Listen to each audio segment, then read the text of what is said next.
السلام عليكم ورحمة الله وبركاته. الحمد لله الحمد لله رب العالمين، والعاقبة للمتقين، والصلاة والسلام على سيد الأنبياء والمرسلين وعلى آله وصحابه أجمعين. أما بعد، فقد قال الله سبحانه وتعالى في القرآن العظيم والفرقان المجيد: أعوذ بالله من الشيطان الرجيم، بسم الله الرحمن الرحيم. إن أكرمكم عند الله أتقاكم إن الله عليم خبير. صدق الله العظيم. புகழும் புகழ்ச்சியும் ஏக வல்லவனம் அல்லாஹ் ஒருவனுக்கே உரித்தாகுக. சலாத்தும் சலாமும் நமது உயிரினும் மேலான கண்மணி நாயகம் ஸல்லல்லாஹு அலைஹி வஸல்லம் அவர்கள் மீதும், அன்னாரின் வழிவந்த அவர்கள் உம்மத்தினர் மற்றும் இந்த காணொலியில் இணைந்திருக்கின்ற நம் அனைவர்கள் மீதும் அல்லாஹுடைய அருளும் அன்பும் என்றென்றும் நிறைவாக உண்டாவதாக. ஆமீன். கண்ணியத்திற்கும் பெரும் மதிப்பிற்கும் உரிய அல்லாஹுவின் நல்லடியார்களே, அல்லாஹ்வின் அருளால் ரமலானுடைய காலங்கள் நம்முடைய வாழ்வின் மிகச்சிறந்த ஒரு பொன்னான காலங்கள். புனிதமான ரமலான் மாதம் வந்துவிட்டாலே நம் அனைவரின் முகத்திலும் மறுமலர்ச்சி தோன்றிவிடும். நம் அனைவரின் உள்ளங்களிலும் ஒரு விதமான சந்தோஷம் ஊட்டிக்கொள்ளும். நம் வணக்க வழிபாடுகளில் உற்சாகமும் ஆர்வமும் மிகைத்திருப்பதை காண முடியும். மற்ற காலங்களில் பசியே தெரியாத அளவிற்கு அவ்வப்போது எதையாவது சாப்பிட்டு வயிற்றை நிரப்பிக் கொண்டே இருக்கும் நமக்கு, ரமலான் காலங்களில் பகல் முழுவதும் உண்ணாமலும் பருகாமலும் இருந்தாலும் அந்த பசியும் தாகமும் சுமையை தருவதற்கு பதிலாக நமக்கு சுகத்தை தரும். இதுதான் நோன்புக்கு அல்லாஹ் கொடுத்திருக்கின்ற தனித்தன்மை. நோன்பு சுமையாக இருப்பதற்கு பதிலாக சுகமாக இருக்கும், இன்னலாக இருப்பதற்கு பதிலாக இன்பமாக இருக்கவும் வேண்டும்.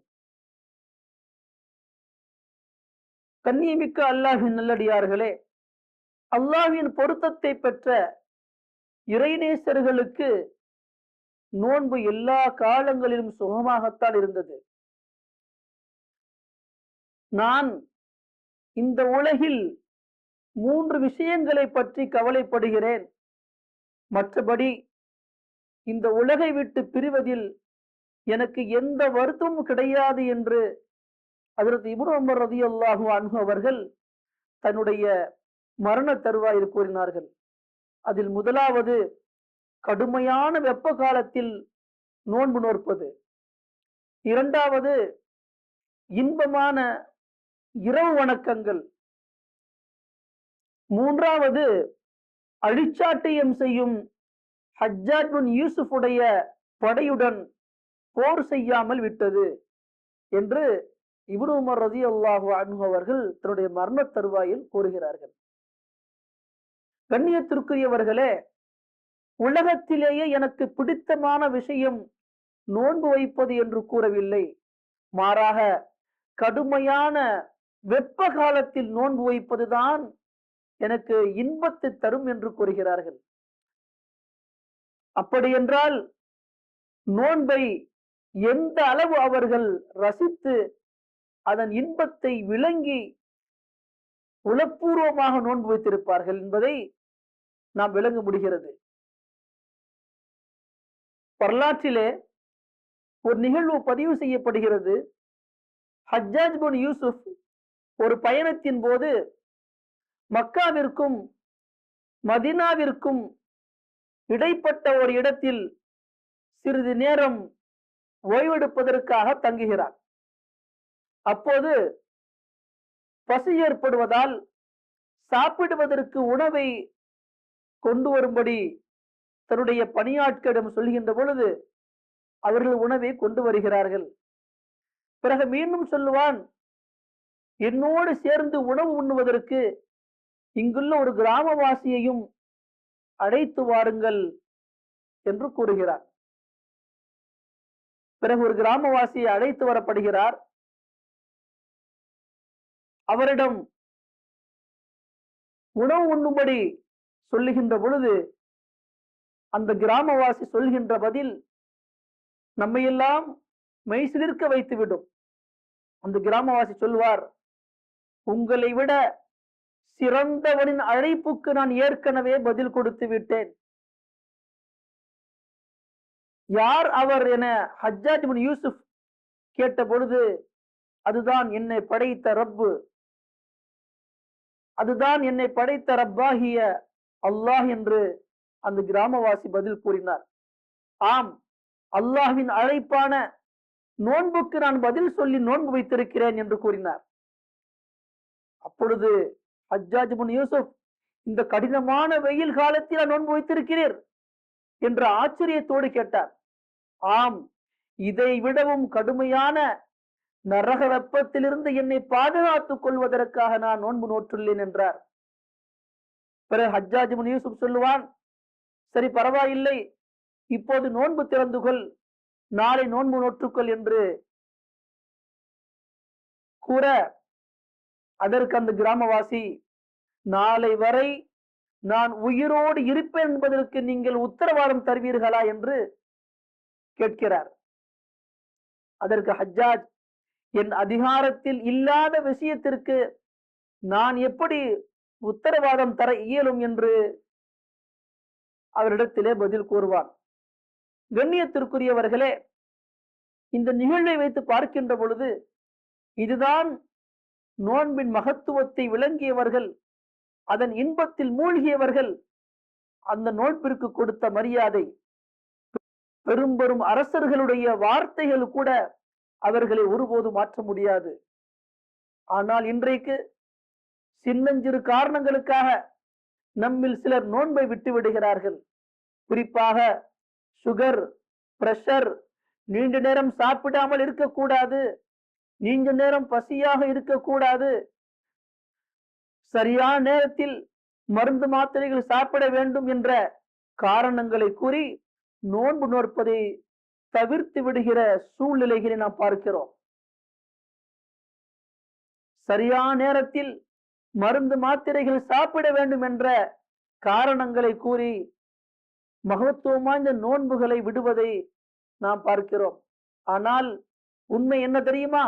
நோன்பு என்பது மிகப்பெரிய நோய் நிவாரணி. ஒரு நாள் நோன்பு பிடிப்பது 3 வாரம் மருந்தெடுப்பதற்கு சமம் என்று சொல்வார் மருத்துவத்தின் தந்தை என அழைக்கப்படும் இப்னு சீனா அவர்கள்.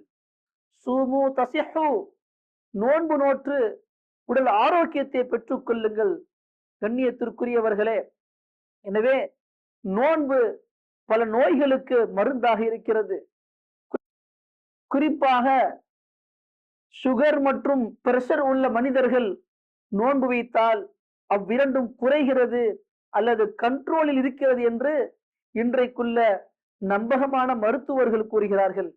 எனவே சுகர், பிரஷர் என்பது நோன்பை விடுவதற்கான காரணமே அல்ல என்பதை முதலில் நாம் விளங்கிக் கொள்ள வேண்டும்.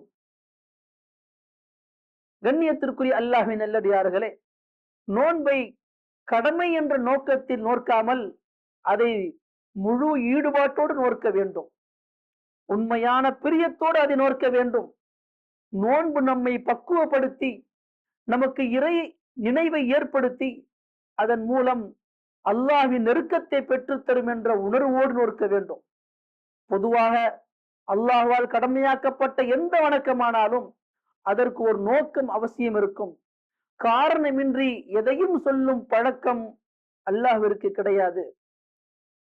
அப்படி பார்க்கும்போது நோன்பு கடமையாக்கப்பட்ட பின்னணியிலும் ஒரு அழுத்தமான காரணம் உண்டு என்பதை நாம் மறுக்க முடியாது.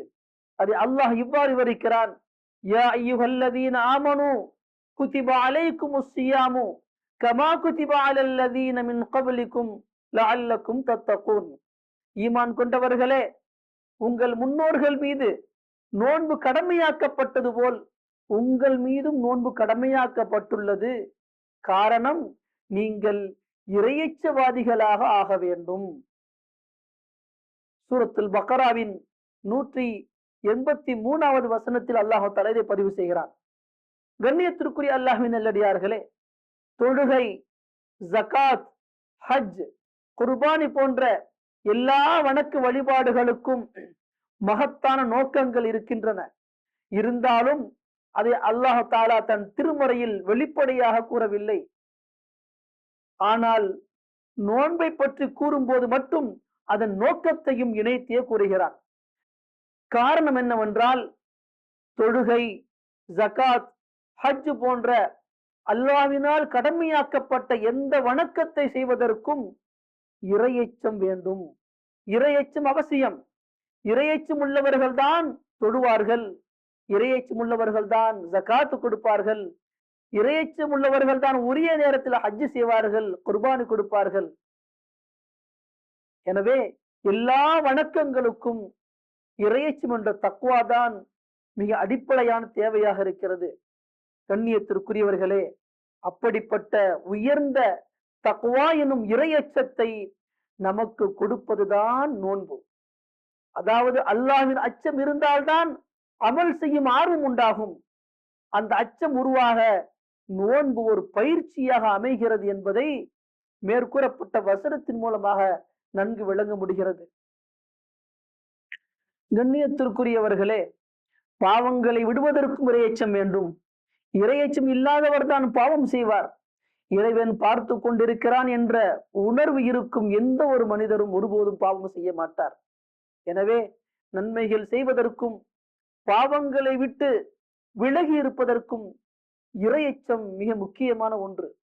அப்படிப்பட்ட இறையச்சத்தை நமக்கு பெற்று தருவதுதான் மகத்துவம் வாய்ந்த இந்த நோன்பு.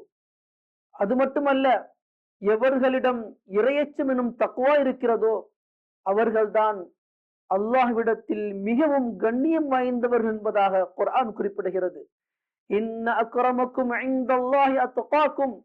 உங்களில் எவர் மிகவும் பயபக்தி உடையவராக இருக்கின்றாரோ அவர்தான் அல்லாஹ்விடத்தில் நிச்சயமாக மிக உயர்ந்த கண்ணியம் வாய்ந்தவர் என்பதாக குர்ஆன் குறிப்பிடுகிறது. இந்த அடிப்படையில் நோன்பு மற்ற எல்லா வணக்கங்களை விட தனித்துவம் வாய்ந்ததாக இருக்கிறது என்பதை நாம் விளங்க முடிகிறது. கண்ணியத்திற்குரியவர்களே, நோன்பில் இன்னொரு தனித்தன்மையும் இருக்கிறது. தொழுகை என்றால் நிற்குதல், ருக்கூ செய்தல், சஜ்தா செய்தல், உட்காருதல், ஓதுதல், தஸ்பீஹ் செய்தல் போன்ற. ஜகாத் என்றால் ஏழை எளிய மக்களுக்கு அவருடைய உரிமைகளை கொடுப்பதற்கு பெயர். ஹஜ் என்றால் தவாப் செய்தல், சஈ செய்தல், தொங்கோட்டம் ஓடுதல், ரமீ செய்தல் போன்ற செயல்களை குறிக்கும். ஆனால் நோன்பு என்பது செய்வதற்கு கூறப்படாது, மாறாக விடுவதற்கு சொல்லப்படும். சௌம் என்ற அரபி வார்த்தைக்கு பொருளே விடுவது என்பதுதான் பொருள். எதை விடுவது? உண்ணக்கூடிய உணவை விட வேண்டும். எதை விடுவது?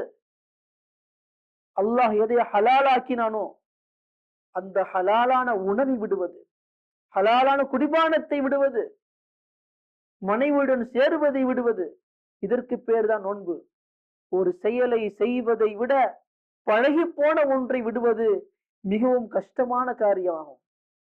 ஆக நோன்பு என்பது தடுக்கப்பட்ட காரியத்தை விடுவதல்ல, மாறாக அல்லாஹுக்காக ஹலாலாக்கப்பட்ட விஷயங்களையே செயல்களையே விடுவதற்கு பெயர்.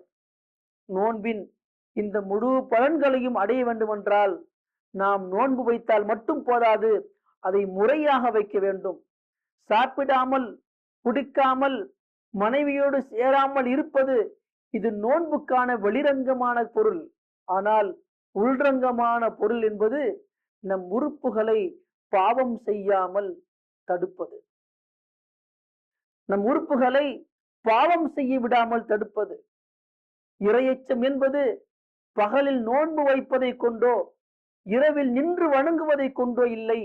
மாறாக அல்லாஹ் தடுத்ததை விடுவதும் அல்லாஹ் கடமையாக்கியதை செய்வதும் தான் இறையச்சமாகும்.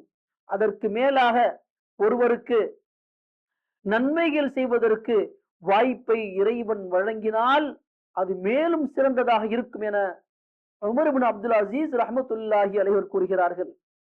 கண்ணியத்திற்குரிய அல்லாஹ்வின் நல்லடியார்களே, ஜாபிர் இப்னு அப்துல்லா ரலியல்லாஹு கூறுகிறார்கள், நீ நோன்பிருக்கும் காலங்களில் அல்லாஹ் தடுத்த விஷயங்களை விட்டு உன் பார்வையும் உன் செவியும் நோன்பிருக்கட்டும். பொய் பேசுவதை விட்டு உன் நாவு நோன்பிருக்கட்டும். பணியாளர்களுக்கு தொந்தரவு கொடுப்பதை விட்டுவிடு. நோன்பிருக்கும் நாளையும் நோன்பில்லாத நாளையும் சமமாக ஆக்கிவிடாதே என்று அல்லாஹின் தூதர் ஸல்லல்லாஹு அலைஹி வஸல்லம் அவருடைய தோழர் ஜாபிர் இப்னு அப்துல்லா ரலியல்லாஹு அன்ஹு கூறுகிறார்கள். கண்ணியத்திற்குரிய அல்லாஹ்வின் நல்லடியார்களே, அல்லாஹ் வழங்கி இருக்கின்ற இந்த புனிதமான ரமலானுடைய மாதம் மகத்துவம் வாய்ந்த மாதம், கண்ணியம் வாய்ந்த மாதம். எனவே நோன்பின் இந்த காலங்களை மற்ற காலங்களை போன்று வீணாக்கி விடாமல் இதில் பக்குவமாகவும் பேணுதலாகவும் இருக்க வேண்டும். எல்லாம் வல்ல அல்லாஹ் நம் அனைவருக்கும் நோன்பின் மகத்துவத்தையும் அதன் நோக்கத்தையும் அறிந்து அதன் ஒழுக்கங்களை பேணி முழுமையாக அல்லாஹுவால் ஏற்றுக்கொள்ளப்பட தகுந்த நோன்பை நாம் நோக்கின்ற வாக்கியத்தை அல்லாஹ் நம் அனைவருக்கும் வழங்கி அருள்வானாக. ஆமீன். வாஹிர் தாவானா அல்ஹம்துலில்லாஹி ரப்பில் ஆலமீன். அஸ்ஸலாமு அலைக்கும் வரஹ்மத்துல்லாஹி வபரகாத்துஹு.